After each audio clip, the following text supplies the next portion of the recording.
Hello everyone, welcome to the video. So today we'll be focusing on the stock Zomato, and we'll be talking about how the stock turned around in a year, and we'll be exploring the business strategies and its key segments, and also we are going to discuss that is it a time to invest in Zomato. So let's get started. So, as you all know, Zomato has posted its quarterly results recently, and they have delivered stellar results across its business segments. So, in the quarter one FY25, the company's gross order value (GOV) reached 15,455 crores, representing a significant 53% increase year on year and a 14% increase quarter on quarter. This growth is testament to Zomato's strategic initiatives and market positioning. So, if we focus on the numbers, in the food delivery segment, Zomato's GOV reached around 9264 crores, and over year on year, it's a jump of 27%, and quarter on quarter, it's a jump of 10%. And the adjusted revenue for the food delivery business was 2,256 crores, and the contribution of the food delivery business as a percentage of GOV has been 7.3%. So, the food delivery business remains a cornerstone of Zomato's business. The segment's strong performance reflects the increasing customer preference for food delivery services, and the growth in GOV indicates a higher volume of orders processed through the platform. Despite growing competition, Zomato has managed to expand its user base and improve it. If we look at the key metrics of the food delivery business, the average monthly transacting customers for this quarter was reported 20.3 million. And if we compare it to the past years, that is quarter one financial year 24, it was around 17.5 million. So you can see there's a clear jump. And moving on, average monthly active food delivery restaurant partners, it was reported around 276,000 in this quarter. And if we compare to the last year, quarter one financial year 24, it was around 226,000. And lastly, average monthly active delivery partners, so it was reported around 469,000. And if we compare to the last year, it was around 352,000. So you can see there's a clear jump here, and the food delivery business is on a crazy growth. But let's talk about Zomato's second segment, which is Blinkit. And in the quick commerce section, the GOV stood at 4923 crores, a year-on-year jump of around 130%, and a quarter-on-quarter growth of around 22%. Also, the revenue stood at 942 crores, and the contribution as a percent of GOV for the quick commerce business was around 4%. And if we talk about Blinkit, Zomato's quick commerce platform, it has shown phenomenal growth. The segment's rapid expansion reflects the increasing consumer demand for instant delivery of groceries and essentials. Also, the customer psychology for getting things instantly is on the rise. And the Blinkit's GOV surge highlights its success in capturing the market and scaling operations effectively. So, moving on, if we look at the key metrics of quick commerce, so the orders for the quick commerce section in quarter one FY25 stood at 78.8 million, and if we compare it to the last year's quarter one, which is Q1 FY24, it was around 36.8 million.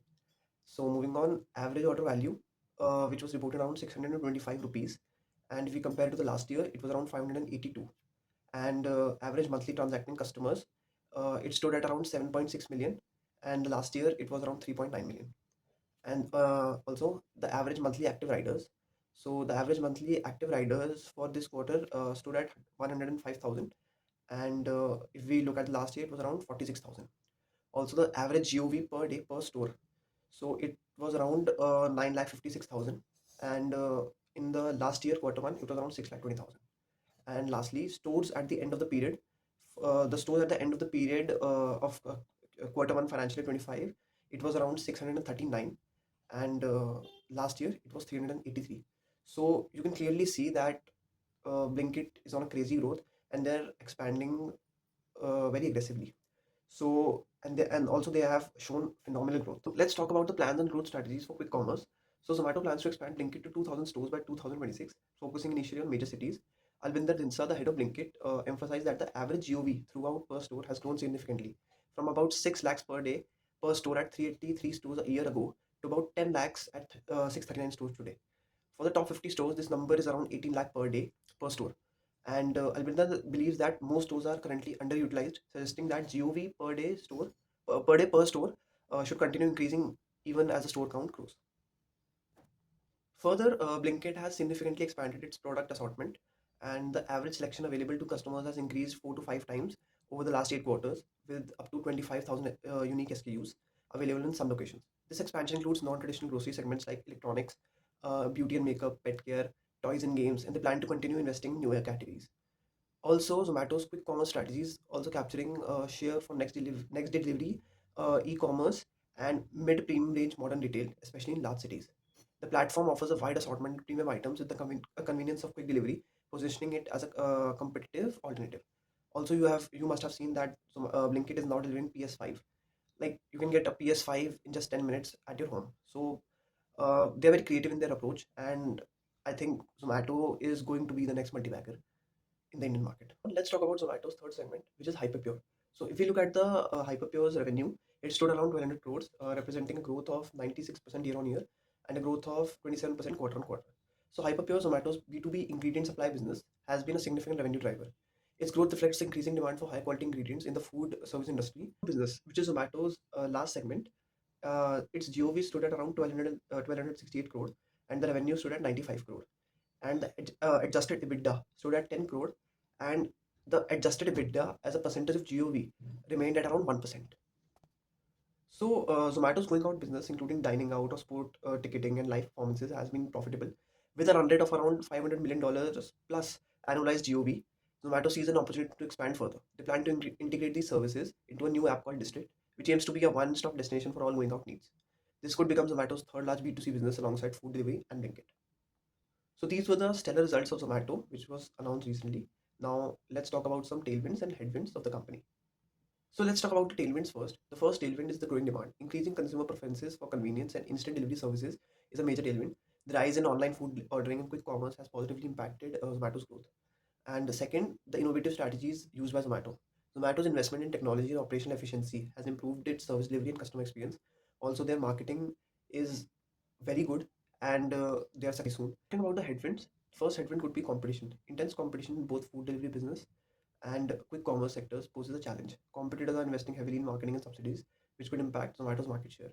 Uh, you all know that Swiggy's IPO is coming very soon, and Swiggy has been in the market for quite a long time, and they are the only potential risk for Zomato right now.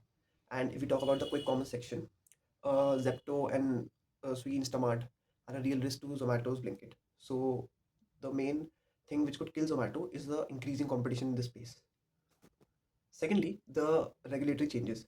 Changes in regulations related to food delivery and e-commerce could affect operational profitability.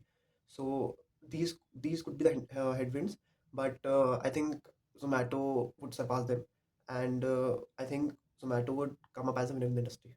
Look at the management's commentary. According to Zomato's management, in the food delivery business, the focus remains on expanding the customer base, restaurant partnerships, and delivery network to sustain growth. Margin fluctuations are expected due to seasonal factors, but the goal is to achieve a 4 to 5% adjusted EBITDA margin.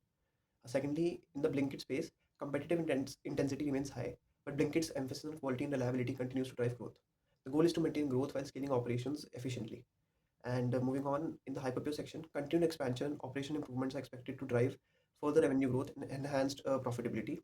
And lastly, in the going out business, the new district app is seen as a game changer for Zomato, potentially making the going out segment a major business for Zomato. Also, one good thing that the company Zomato is doing is that they are taking the ESG initiatives very seriously. So ESG are a set of standards that measure a company's impact on society, environment, and how transparent and accountable to it is to its employees and the environment section. So Deepinder Goyal, the CEO of Zomato, was asked about the ESG updates of the company. So he mentioned that they have expanded the shelter project initiatives that help support the health and safety of our delivery partners to the unprecedented heat this summer. And also, they mentioned that they have scaled up the network of shelters and rest points displayed by the delivery partner app to 600 points across the country. And they have been in a partnership with the fuel stations and restaurant partners. These points serve as the rest stops for drinking water, mobile charging, and access to toilets, apart from providing shelter from heat and the cruel weather. Also, in terms of keeping the planet cool, Zomato's EV program is beginning to show results. As for Zomato's third-party assured GHG emission footprint for the year FY24, emissions per kilometer have reduced by 9.4% compared to the base year of FY22, on the back of 4x of revenue increase year on year in orders delivered by EVs, helping reduce the pace of increase in emissions even as business grows. Finally, he also said that the quarter ending saw Zomato winning a place in the Guinness Book of World Records for the largest first aid lesson at a single venue, conducted as a part of a first responder training initiative. We trained over 4,300 delivery partners in first aid and CPR at a single large event held in Mumbai in June. So basically, the bottom line is that they are carefully protecting their employees, and they're also keeping the note of the environment also. So that's a good pointer for the company because investors see these things as a positive.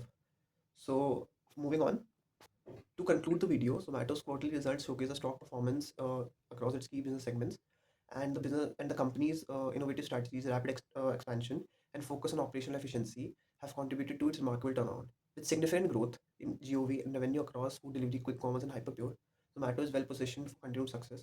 However, challenges such as competition and regulatory changes need to be navigated carefully, and I think Zomato will tackle it all and will emerge as the winner in the industry.